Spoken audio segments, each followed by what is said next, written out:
Hi all, welcome to Competitive Cracker. I am Shahana. നമ്മൾ ഇന്ന് discuss ചെയ്യുന്നത് ഒരു PYQ ആണ്. നമുക്കറിയാം നമ്മൾ പ്രിപ്പറേഷൻ്റെ സ്റ്റാർട്ടിംഗ് ടൈമിലാണ് നിൽക്കുന്നത്. അതായത് UGC നെറ്റ് ഡിസംബർ 2026 എക്സാമിൻ്റെ പ്രിപ്പറേഷൻ ജേണിയിലായിരിക്കും നിങ്ങൾ അല്ലേ. ജസ്റ്റ് സ്റ്റാർട്ട് ചെയ്തു, നമുക്കൊരു 120 ഡേയ്സോളം നമുക്ക് ടൈം ഉണ്ട്. സോ മെല്ലെ മെല്ലെ നമുക്ക് അങ്ങ് തുടങ്ങാം.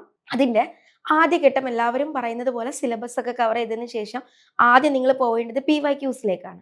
അതുകൊണ്ട് തന്നെ ഏറ്റവും ഇമ്പോർട്ടൻ്റ് ആയിട്ടുള്ള ചില PYQs ആണ് ഇന്ന് നിങ്ങൾക്ക് മുന്നിൽ പ്രസന്റ് ചെയ്യുന്നത്. ഓക്കെ, PYQ 2025 ഡിസംബറിൽ കഴിഞ്ഞിട്ടുള്ള നെറ്റ് എക്കണോമിക്സിന്റെ PYQ ആണ് ഇന്ന് ഡിസ്കസ് ചെയ്യുന്നത്. First one, the origin of big push theory of development is based on options: unbalanced growth, low level equilibrium trap and critical minimum effort, Calder growth loss, Harrod knife edged instability. ഏതാ big push theory introduced the origin of big push theory എന്ന് പറയുന്നത് ഏതാണ് answer ആയിട്ട് വരുന്നത്? Option B ആണ്. Option B ആണ് answer ആയിട്ട് വരുന്നത്. വൈ?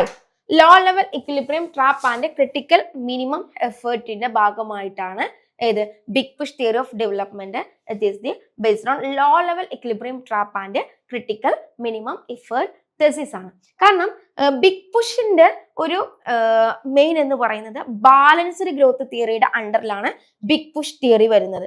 കാരണം ബാലൻസ്ഡ് തിയറി എന്ന് പറഞ്ഞാൽ നമുക്കറിയാം എല്ലാ സെക്ടേഴ്സിനെയും, ഇക്കോണമിയുടെ 3 sectors, agricultural sector, industrialised sector and the service sector, ഈ 3 സെക്ടേഴ്സിനെയും ഒരുമിച്ച് കൊണ്ടുപോകുന്ന ഒരു ഗ്രോത്തിനെയാണ് ബാലൻസ്ഡ് ഗ്രോത്ത് തിയറി എന്ന് വിളിക്കുന്നത്. ഇത്തരത്തിലുള്ള ഈ ബാലൻസ്ഡ് ഗ്രോത്ത് തിയറിക്ക് ഒരു ഹ്യൂജ് എമൗണ്ട്, ഒരു ബിഗ് പുഷ് തന്നെ അത്യാവശ്യമാണ്. അതുകൊണ്ട് ഒരു ഹ്യൂജ് എമൗണ്ട് അതിന് ആവശ്യമായിട്ട് വരുന്നുണ്ട്. സാധാരണ under developed countries low level equilibrium ട്രാപ്പിലായിരിക്കും. അവരെന്ത് ചെയ്യും? വളരെ ലോ ആയിട്ടുള്ള പെർ ക്യാപിറ്റ ഇൻകം, വളരെ ലോ ആയിട്ടുള്ള GDP റേറ്റ്, ഇതൊക്കെ ആയിരിക്കും അവിടെ ഉണ്ടായിരിക്കുന്നത്. അപ്പൊ അങ്ങനത്തെ സിറ്റുവേഷനിൽ അവരെ മുന്നോട്ട് കൊണ്ടുപോകണം എന്നുണ്ടെങ്കിൽ അവരെ വലിയൊരു പുഷ് തന്നെ വേണം. വലിയൊരു പുഷ് ഉണ്ടെങ്കിൽ അവര് മുന്നോട്ട് പോവുകയുള്ളൂ. സോ ഈ big push theory mainly low level equilibrium ട്രാപ്പും ക്രിട്ടിക്കൽ മിനിമം എഫേർട്ട് തെസിസും നിലനിൽക്കുന്ന അണ്ടർ ഡെവലപ്ഡ് കൺട്രീസിന്റെ ബാലൻസ്ഡ് ഗ്രോത്ത് തിയറിയുമായി ബന്ധപ്പെട്ടിട്ടുള്ളതാണ്. അതുകൊണ്ട് തന്നെ ഇവിടെ നമുക്ക് ആൻസർ ആയിട്ട് ഓപ്ഷൻ 2 ആണ് വരുന്നത്. അപ്പൊ നമുക്ക് നെക്സ്റ്റ് ക്വസ്റ്റ്യൻ നോക്കാം. Which of the following is correctly describes embodied technical progress? നമുക്കറിയാം എംബോഡീഡ് ടെക്നിക്കൽ പ്രോഗ്രസും ഡിസ്എംബോഡീഡ് ടെക്നിക്കൽ പ്രോഗ്രസും ഇപ്പോൾ NTA-യുടെ ഏറ്റവും ഫേവറേറ്റ് ആയിട്ടുള്ള 2 ഏരിയാസ് ആയിട്ട് മാറിയിട്ടുണ്ട്. Embodied technical progress and disembodied technical progress. In that disembodied technical progress അല്ല, എംബോഡീഡ് ടെക്നിക്കൽ പ്രോഗ്രസ്സുമായി ബന്ധപ്പെട്ടിട്ടുള്ളത് ഏതാണെന്ന ചോദ്യം. First one, exogenous technical progress that is not dependent on capital accumulation is embodied progress, first option. And the second one, technical improvements that can only be introduced in the productive system by new investment is embodied progress. Lopsided productivity increases is embodied progress.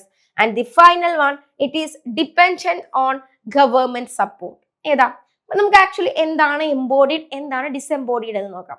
Embodied technical progress എന്ന് പറയുമ്പോൾ economic growth സാധ്യമാകണമെന്നുണ്ടെങ്കിൽ നിലവിലുള്ള capital മാറ്റിയിട്ട്, നിലവിലുള്ള capital equipment മാറ്റിയിട്ട് new capital equipment introduce ചെയ്യുന്നതിനെയാണ് embodied technical progress എന്ന് വിളിക്കുന്നത്. At the same time disembodied technical progress എന്ന് പറയുമ്പോൾ ക്യാപിറ്റലിന് റിപ്ലേസ് ചെയ്യപ്പെടുന്നില്ല. അതിന് പകരമായിട്ട്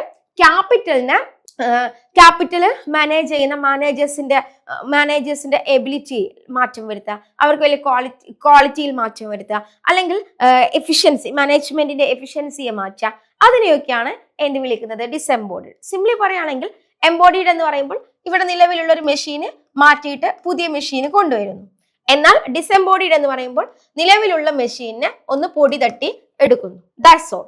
ഇത് പുതിയത് മാറ്റുന്നതിനെ എംബോഡീഡ് എന്നും പൊടി തട്ടിയെടുക്കുന്നതിനെ ഡിസെംബോഡീഡ് എന്നും വിളിക്കുന്നു. അപ്പൊ ഈ ഒരു സെൻസിൽ നിങ്ങൾ നോക്കൂ, ഏതാണ്? ആൻസർ ഓപ്ഷൻ ബി അല്ലേ?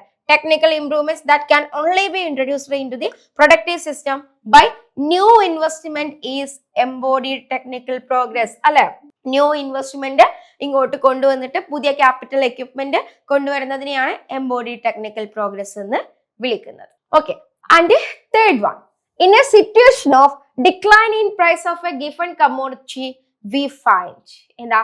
In a situation of decline in price of a given commodity we find positive substitution effect is less than negative income effect.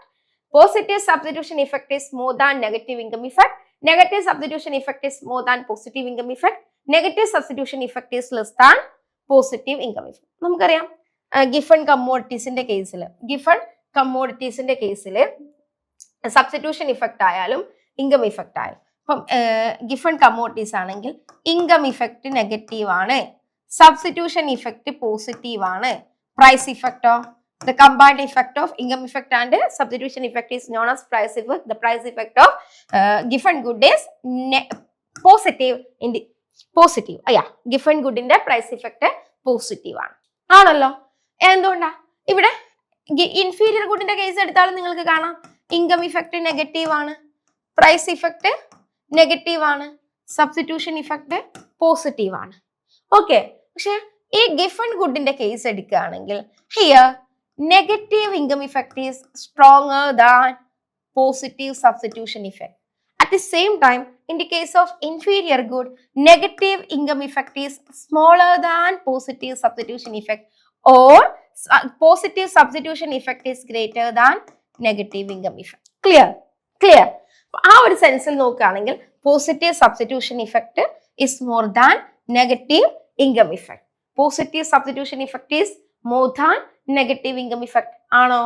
അല്ല, അല്ലെ? Positive substitution effect is less than negative income effect.